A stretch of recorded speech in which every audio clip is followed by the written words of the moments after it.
So more generally, liberation theology is about how to be liberated from the structures that oppress huge numbers of people.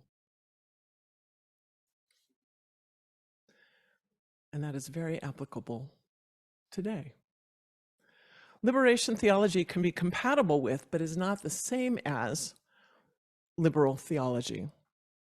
It is compatible with Unitarian Universalism because, first of all, it is universalist in that it recognizes the inherent worth and dignity of all people. And crucially, it recognizes that the fate, the liberation of each being is connected, or the freedom is connected to the liberation of all, along with the seventh principle, right? We're part of an interconnected web.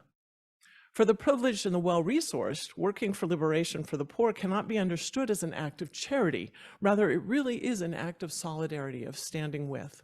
And as Lila Watson, the Indigenous Australian activist, put it, if you have come here to help me, you are wasting your time. But if you have come because your liberation is bound up in mine, then let us work together. Now, last Sunday, we were fortunate to hear a sermon from UU chaplain Kevin Mann on building the beloved community by centering people from the margins, fostering collective liberation for everyone through our liberal religion. I am so grateful to have heard from him. As a woman who fits pretty neatly into the dominant culture in the US, I'm white, cisgendered, heterosexual, educated, pretty darn physically able-bodied, roughly middle class and financially resourced. I need to hear from UUs who don't fit that description, who find the values and principles of our faith to be, as he said, life-saving, yet whose realities, culture, and needs, especially spiritual needs, remain marginalized or denied sometimes in UU spaces.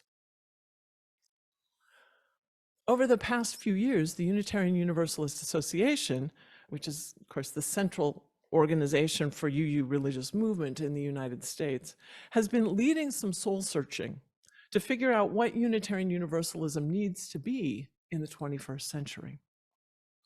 The findings of this work are apparent in several forms. In 2020, the UUA's Commission on Institutional Change published a book called Widening, or a report called Widening the Circle of Concern.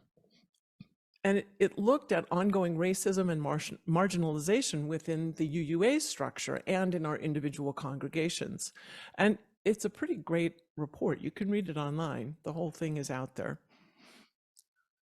Then there was the Eighth Principle Project that asked congregations to adopt a principle that specifically called on UUs to counter racism and oppression in our congregations. And of course, this congregation adopted the Eighth Principle last year. And the UUA has one more year to decide, and they've been having conversations about replacing the UU principles with a set of shared values that we would agree to live into through the spiritual discipline of love. So all these things are swirling around right now, which I think is pretty darned exciting. What all of these efforts have in common is a recognition that 21st century Unitarian Universalism needs to change in order that we may live into the multicultural, multi-racist, liberatory faith which our commitment to inclusion, interdependence, and justice call us to be. Now, Kevin Mann's sermon expressed the need for a cultural and spiritual shift in our congregations from the point of view of a dedicated UU and a queer person of color. The perspective is examined more fully in Widening the Circle of Concern, that report, and really, you might want to check it out. The report notes that Unitarian Universalism as a living tradition has two commitments: freedom of belief, which allows each of us to seek our own path, and its orientation toward inclusion, interdependence, and justice.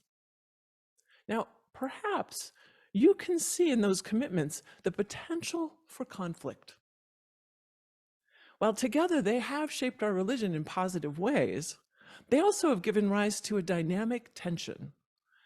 And it can be argued that there has been an overemphasis on individual exploration and experience at the expense of accountability to the community as a whole.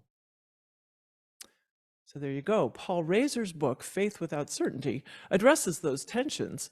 And he's a scholar and a white man.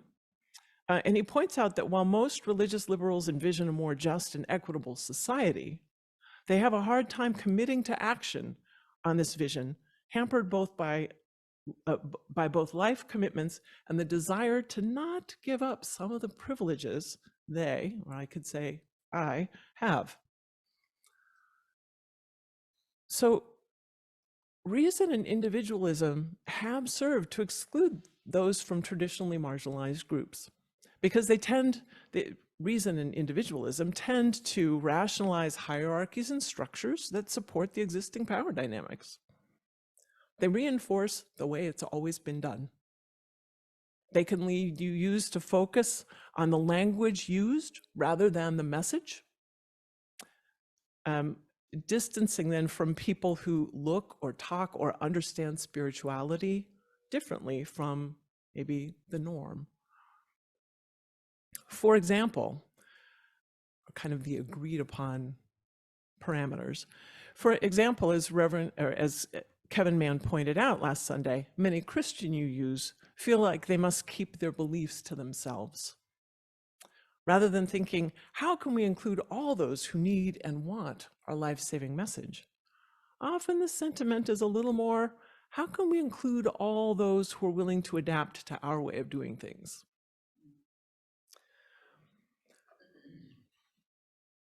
For Reverend Betancourt, who describes herself, by the way, as a queer Afro-Latin cis woman of mixicity, complexity, and multicultural, multiracial heritage, as she points out, liberation can only take place in community.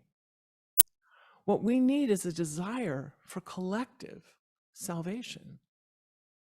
What we need is a desire to build true beloved community along the lines of what Reverend Shirley Strong described and what Kevin Mann shared with you last week as an inclusive, interrelated society based on love, justice, compassion, responsibility, shared power, and a respect for all people, places, and things. A society that radically transforms individuals and restructures institutions. That's big. For UUs to build that kind of beloved community, to be a more liberatory faith, we need to live into the belief that nothing falls outside of the universal love of God or of the spirit of life, that we are needed to be agents of change that benefit all, and that none of us is saved unless and until we all are. Now, the good news is that by its very nature, liberal religion is capable of change.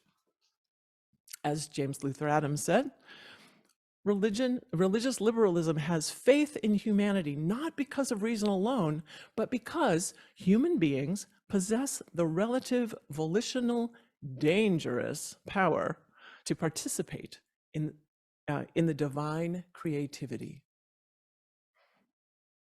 That means that each of us needs to do the internal work necessary to enhance awareness of the needs of those on the margins of our religion and our society, and find those needs worthy of responding to. We need to be willing to use our listening skills and imagination to develop empathy with those we first perceive maybe as different than ourselves, so that those of us with more privilege start to see where we can adjust our behaviors without having to be told. On this 60th anniversary of the March on Washington, the UUA issued a statement that says in part, as Unitarian Universalists, we are called to continue working in solidarity with Black-led movements for justice. We commit to this essential work in the face of rising authoritarianism and attacks on civil liberties, including voting rights. This essential work is the work of a lifetime because it is the work of liberation for all. It is the work of breaking down structures that keep people oppressed. It is the work of seeking out and breaking down internal belief systems and biases that keep us from being fully present to people from different backgrounds and identities. It is work that must be done together in community. To do this work, to make Unitarian Universalism a truly liberatory religion, UUs like me need to listen to UUs like Kevin Mann. UUs like me need to keep learning and growing and being better about extending the freedom I feel to others. How do we do this? Well, here's what I do. I use my spiritual practice to maintain an awareness of universal love. I belong to anti-racism groups where I can learn and practice being a good ally. I regularly read and listen to those from traditionally marginalized groups. I try to recognize systems of oppression and notice how I participate in them. I try to check my assumptions that everyone grew up in the same culture and with the same experiences I did. I try to learn with grace when I'm caught making assumptions. I was thinking this morning, this is going to choke me up, about more Black men being killed in Florida this weekend for racist motives. And I have a friend who lives in Florida and is a Black man. I met him when he was out here on the West Coast at seminary. And you know, I know from what he said, racism is different in the South than it is out here, and yet he found it here too. And, you know, in what we think of as liberal Bay Area, I watched people cross the street to avoid walking past him. And I saw how it hurt him. And it hurt me in a way that I hadn't noticed before. I hadn't noticed. And I know that I have also avoided people that seem different to me, just and by their very being made me nervous. And I thought, how could anybody avoid this wonderful, loving man that I hold so dear? So those little reminders get in my soul, you know, and it make me rethink the way I look at the world and the way I am in the world. And when I'm told that I've hurt someone by my assumptions, I remember what Alandria Williams taught us as the proper response. Some years ago, I remember her saying it at GA. The proper response is, thank you, I love you, I'll do better. And then I try to do better. Ooh, sorry. Thinking of you makes me emotional too. Because in the UU, we are trying to build, in the Unitarian Universalism, we are trying to build, it is our relationships with one another that matter the most. I hope you will consider how your own values and theology might be liberatory, how you are called to participate in transforming our faith to hold the freedom of all collectively, how you and I together can continually learn and practice more. For example, you know, we can read and listen to diverse voices to continually gain perspective. We can participate in small group ministry like Soul Circles and Wild Wonderful Women, to participate paying attention to one another, or to practice paying attention to one another and holding the fullness of our differences and similarities.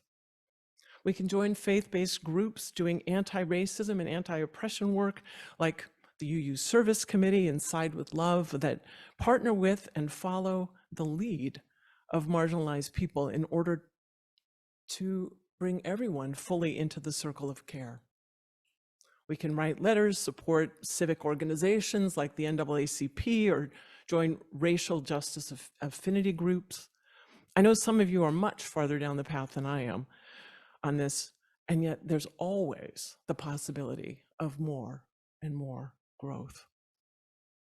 So let us, in our liberal tradition, find meanings that draw us into community to love and serve. Let us use our agency to create a more just and equitable religion where all who find the life-saving affirmation in our where all find the life-saving affirmation in our congregations. I have hope that together we can widen the circle so that everyone finds freedom here, the kind to bring their whole selves. Then we can claim to be the beloved community we wish to be. May it be so. Amen.